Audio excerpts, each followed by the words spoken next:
Salut, ici Constantin de Super Séducteur de Recruteur. Dans cette nouvelle vidéo, je vais partager avec vous deux éléments fondamentaux à considérer pour assurer la pertinence de votre CV. S'il est vrai que l'habit ne fait pas le moine, il faut avouer que c'est à l'habit du moine qu'on reconnaît le moine. Pour le cas des hommes, lorsque vous faites la cour à une dame, on peut être d'accord sur le fait que c'est d'abord l'apparence qui va vous séduire avant que les valeurs intérieures vont vous séduire. Et donc, le premier élément à considérer lorsqu'on parle d'un CV, c'est la forme. Pourquoi? Parce que vous allez être d'abord séduit par les formes d'une femme, les formes extérieures, avant d'être séduit par les valeurs intérieures. Et pareil pour les femmes, vous allez être séduit par les formes extérieures de l'homme, c'est-à-dire que la forme de son visage, la taille, la forme de son corps et tout, avant de penser aux valeurs intérieures. Et du coup, c'est quoi le rapprochement à faire avec la forme d'un CV? Lorsque l'on parle de la forme de votre CV, c'est le design. Vous avez besoin de marquer des points avec le design, parce que si votre CV est fade, il va passer comme une lettre à la poste pour atterrir dans la poubelle. Il ne va pas séduire les personnes chargées du recrutement. Et un autre élément, lorsqu'on parle de la forme, votre CV doit être super facile à comprendre. Et pour qu'il soit facile à comprendre, il doit être précis, il doit être concis. Je vois toujours des CV kilométriques de plus de 2 pages, de plus de 3, de plus de 5 pages, 6 pages même des fois. Et ce sont des no-go absolus. Vous ne pouvez pas, lorsque vous êtes à la recherche d'emploi, vous permettre d'envoyer des CV de plus de 5 pages. Pourquoi? Parce que les recruteurs n'ont pas le temps. Ils ont déjà un job à temps plein et du coup, en plus de cela, ils doivent regarder dans votre CV pour filtrer les informations parce que en fait, vous jouez en fait à la tombola. Hein. C'est-à-dire que je vais charger mon CV de toutes les informations disponibles et au recruteur de choisir ce qui est intéressant pour lui. Non, ça ne fonctionne pas comme ça. Votre CV doit être concis. Et du coup, concentrez-vous sur les éléments les plus importants. Pourquoi? Parce que lors de l'interview, vous aurez la possibilité de tout raconter. C'est pour ça qu'on va vous interviewer. Donc, déjà avec votre CV, on veut voir un profil se dégager qui soit intéressant pour le poste. Donc, marquez des points déjà avec la précision des informations que vous donnez, avec la concision. Un maximum de 2 pages est tolérable. Et lorsqu'on parle également de la forme, faites attention au style d'écriture. Allez pour des styles d'écriture assez classiques, hein, comme du Arial, comme du Time New Roman. Évitez les fantaisies, évitez aussi d'utiliser des couleurs extrêmes. Vous faites un CV, c'est pas pour qu'il vous plaise. C'est vrai, il doit vous plaire, mais il doit déjà plaire à la personne qui va le lire.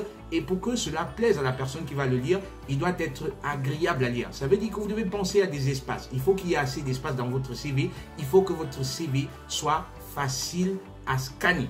Hein?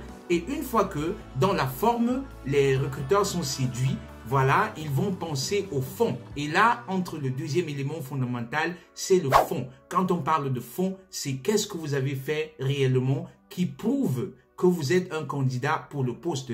Qu'est-ce qui montre dans votre CV que vous êtes capable de faire le job. Et du coup, vous devez insister sur les tâches, vous devez insister sur vos réalisations. Pensez à mentionner les réalisations dans votre CV. Pensez également à décrire exactement ce que vous avez fait et quantifier tout ce que vous pouvez quantifier.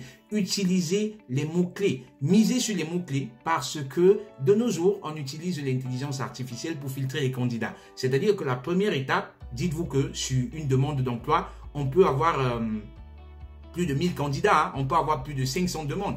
Et donc, parce que les personnes ne peuvent plus supporter cette charge-là, on est obligé d'utiliser l'intelligence artificielle qui va filtrer les candidats sur la base des mots-clés. Et du coup, vous devez insister sur les mots-clés. Parce que si l'intelligence artificielle ne retrouve pas des mots-clés pour un poste précis, vous serez automatiquement éliminé. Même si la forme est correcte, le fond va entrer en jeu. Un peu comme lorsque vous draguez une dame, une fois que vous êtes convaincu de la forme, vous serez justement convaincu en second lieu par le fond, hein, par les valeurs intérieures. Et c'est à ce niveau que vous devez justement mettre l'accent en précisant, ça doit être clair de votre CV, comment est-ce que vous ajoutez de la valeur à cette entreprise. Donc, je voulais partager avec vous ces deux valeurs essentielles pour assurer la réussite de votre CV parce que les recruteurs n'ont pas le temps.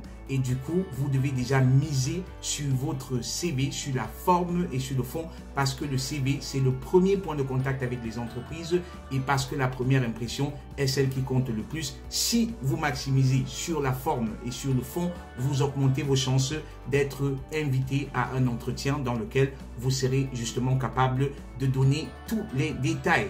J'espère les amis que cette vidéo vous sera utile.